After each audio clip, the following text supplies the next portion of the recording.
All right, we are out here. Maybe I'm not showing up on camera. Maybe there's just like a lag. Here we are. Here we are. So we're out here with Cyrus, and we've already kind of reviewed all of his obedience skills the other day at school, and he's doing really great. He seems to remember a lot of things, and he's gotten some skills with doing it even better than before. The couple things that I noticed while we were working together that we could potentially just kind of sharpen up on is our implied stay system. And it could be that I'm using a different set of commands, and me and him, or markers, I should say, and we have to kind of work that out together until he learns my set. At this point, it's totally fine if you're using your own set of markers and I'm using my own set of markers. He'll essentially become bilingual. So with our implied stays, and this is most likely very different potentially than what we're learning at a different facility. However, it shouldn't interfere in any way. It'll actually, in theory, make it just a bit more clear. So with traditionally how we ask our dogs to do obedience, the dogs end up having to really read the play to understand if they should continue to do a behavior or not. And we end up having to use like a stay kind of thing going on. And we do use our good reward marker very similarly. We'll say good in the learning phases, but being aware of what learning phase the dog is in, which we're going to talk about a little bit more in depth in this program, in the partner program, than we did in the puppy program, is really important, because having that concept very clear in your head makes it very clear for what your criteria is in a training session, and it makes it easier to kind of fine tune everything that you're doing with your dog in a training session. So with implied stays, again, like I said, traditionally the dog has to really read the play to know if they should maintain doing a behavior. And with the implied stay system, it takes the guesswork out of it. So the dog doesn't have to go, you stopped feeding me and you're walking away. Maybe I'm all done. Or they might be holding a behavior and they're like, yeah, you're giving me a lot of eye contact. So I think therefore I think that's why I'm going to maintain this behavior. They kind of have to like decide what is valuable information and what is not. And that's a whole lot of extra brain power that the dog has to do, when we can just simply make things very clear across the board, and it takes the guesswork out of it for the dog. So just to kind of review, because we used some of these in the puppy program, we have 4 basic markers that we're going to use that are included in this implied stay system. So we have, of course, the good reward marker, and that's going to be the word or sound that we're using to indicate, I like what you're doing. And it's like a keep going signal. So we're using something like good boy.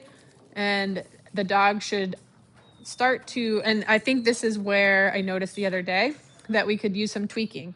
I found that after when he did a behavior, if I said good and I fed him, he was like, all done, and he would pop up. And so we want the ability to go in and feed our dog in the behavior and then kind of walk away and stop feeding, so that we can build duration and stability in that behavior. So if we want the dog to learn to do that behavior for a certain amount of time, the dog has to learn to maintain that behavior even while we're not feeding them. So what we want to practice is making sure, even if you use just like a simple command for right now, so we can use, I like to use down if we're going to work on some duration, because sit isn't the most comfortable position for every dog, although he looks comfy in it because he has a really nice conformation. He's a very beautiful, well-bred pup. So, I mean, we could use sit. That works. What I want to do is get him into command. I'm going to use my good reward marker. I want to use it with food, without food, and I might kind of start to shift and move around and wait so that he may be inclined to break that position. At that point, I want to make sure that I'm using a consistent, what we call no reward marker. That's going to be the word or sound that we're used to indicate, whoops, you have made a mistake. Please go back to doing what you were doing before. It shouldn't be punitive. We're using something like, oops, no, something like that. I use, And then And he already knows the no reward marker, but in the partner program with brand new dogs, and just to assume for this session that he didn't know the no reward marker, what we would do to teach it is pair it with pressure. Pressure is anything that we apply during training that changes his behavior. And for the beginning stages, what we call the acquisition phase of learning, we're generally, and actually, I made a mistake. This would be the fluency phase. If that sounds confusing, don't worry. Apparently, I'm confused too. We have phases of learning in the online learning portal, and we're going to talk about it a little bit later. However, so the no reward marker is paired with pressure, and generally we're using food as the pressure that we pair with the no reward marker at first. And then especially for a dog like him, we kind of want to move away from using food as being the pressure we pair with the no reward marker, because what can start to happen if we use food to fix him when he makes a mistake every time, he's going to start to go, it's been a while since you fed me. Maybe I just get up and the food comes back to my nose. And even if I don't get that food in that moment, I still brought the food into the picture.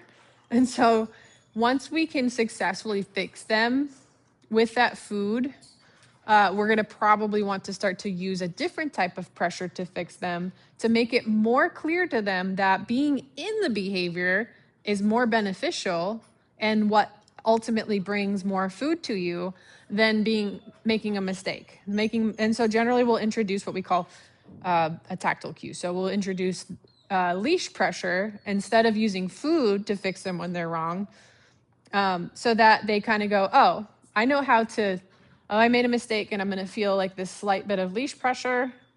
And I prefer when the food gets in the picture more than I prefer the leash pressure. Even though the leash pressure that we're using is non-punitive, they're still obviously going to prefer food over the leash pressure. And so that's kind of the progress with that. Again, if this sounds a little bit confusing and it's a lot of me talking, we're going to cover this pretty thoroughly, and we're going to get started with him anyway. So we talked about the good reward marker, the no reward marker, and of course we have the release word, which is one of the most important markers that we use in our implied stay system. This is going to be the word or sound that we use to release our dog from behavior. Generally, we're using the okay. You could use break, release, all done, something like that. When we use our release word, it can be paired with food or not. We can just say, okay, and the dog can release from behavior, and we may choose not to feed them after that. That's going to be important in this program, and it's going to be important for him later on. The other way we can release oh no, that went right under the gate. I'm sorry, buddy. Ha, perfect. The other way we can release our dog from behavior is with the clicker. I remember that we didn't love the clicker in puppy, which is totally valid, totally fine. You can come up with the clicker represents what we call a terminal marker. And so that's going to be a word or sound that is always paired with food from us in a way that creates a very highly motivated response. The terminal marker is not essential, but it's important because it can help us create very concise, quick, motivated responses, which is really helpful when we want to teach our dog to come when called. It can also help us get our dog going into more complicated maneuvers like getting into heel on just a verbal cue. So the terminal marker can help us get verbal obedience faster and more concise and a little flashier.